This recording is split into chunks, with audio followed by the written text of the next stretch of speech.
Zdravím vás. Dnes máme v teste beštiu.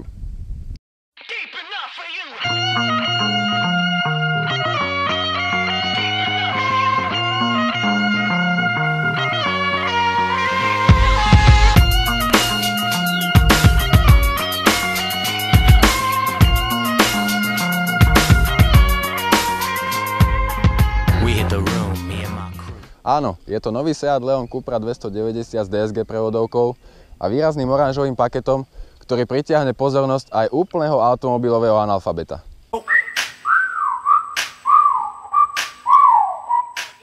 A čím je Cupra 290 odlišná od predchádzajúcej 280-ky?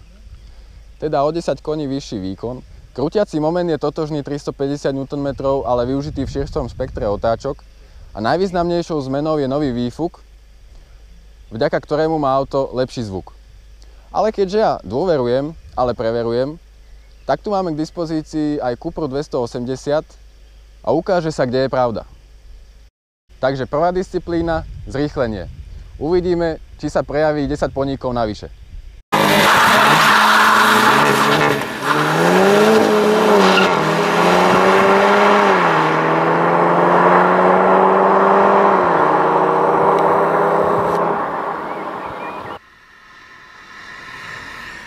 Na našej dráhe vyhrala Cupra 290, ale aby bolo meranie naozaj objektívne, pretože jedno auto máme automat, druhé auto je manuál, zoberieme obe auta na motorovú brzdu a uvidíme, čo nám odmerajú. My life be like, yeah. My life be like,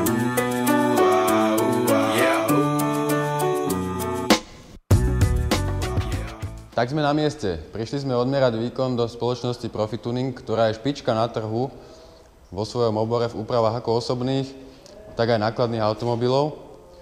Takže poďme sa vrhnúť na to meranie. Sám som veľmi zvedavý, ako to dopadne.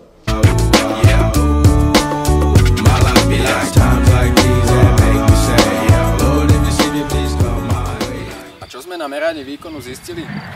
280-ke namerali 294 koní, a novej 290-ke namerali 299 koní.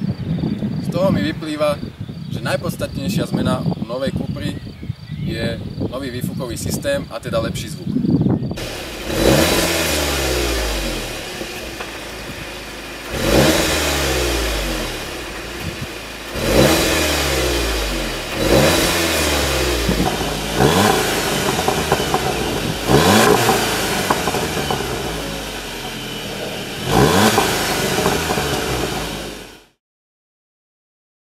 A aby sme zistili, prečo je u 290-ky ten zvuk iný, tak sme ich zobrali do servisu a pozrieme sa im pod sukne.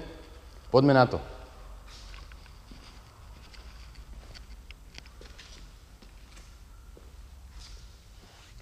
Takže u 280-ky je to riešené tak, že vlastne je tu jeden tlmič, druhý a potom je koncový. A u 290-ky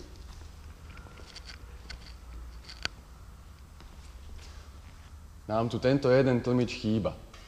Takže to spôsobuje ten taký sítejší zvuk. U 290-ky je zvuk výraznejší aj v exteriéri, aj v interiéri. No to vás budí väčšie emócie. No pri kľudnej jazde sú obe auta rovnako tichučké a nerušia posádku ani pri dlhšom cestovaní. Cupra má v ponuke príplatkovej výbavy balík Performance, ktorý obsahuje nastavce prahov. Auto pôsobí tak svalnatejšie, ľahšie 19-palcové disky, ale hlavne perforované Brembo brzdy, ktoré majú priemer 370 mm oproti 340 mm u štandardných brzd. Pokiaľ si s autom chcete chodiť naozaj zajazdiť na hranici možností seba aj auta, určite doporučujem balík Performance. Štandardné brzdy pri opakovanom intenzívnom brzdení strácajú účinnosť. Oni nie sú zlé, sú dostatočné. 80% ľudí ani nespozoruje, že by im tam mohlo niečo chýbať. Ale tých zvyšných 20%, ktorí majú, tak ako ja, 100 oktánov v žilách, určite si dať, priplatte za balík Performance. Viete, čo som zistil? Toto auto je ako terapeut.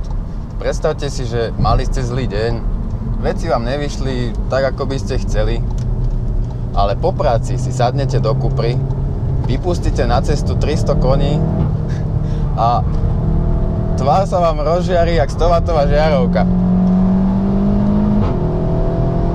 Auto je čitateľné, veľmi dobre ovládateľné.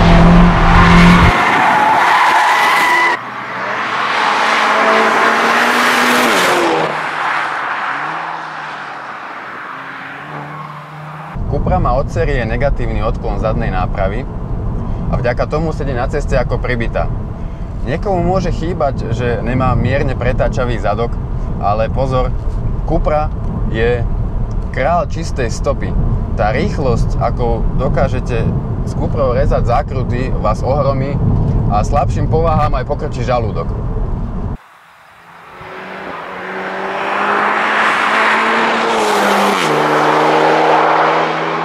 Čo sa týka výbavy a ostatných konštrukčných riešení auta, sú totožné s Cuprou 280. Vynikajúce progresívne riadenie, od ktorého máte zároveň dostatok informácií o vozovke a famózny samosvorný diferenciál riadený elektronikou, vďaka ktorému vystrelíte zo zákruty ako z dobre napnutého luku. Proste eufória.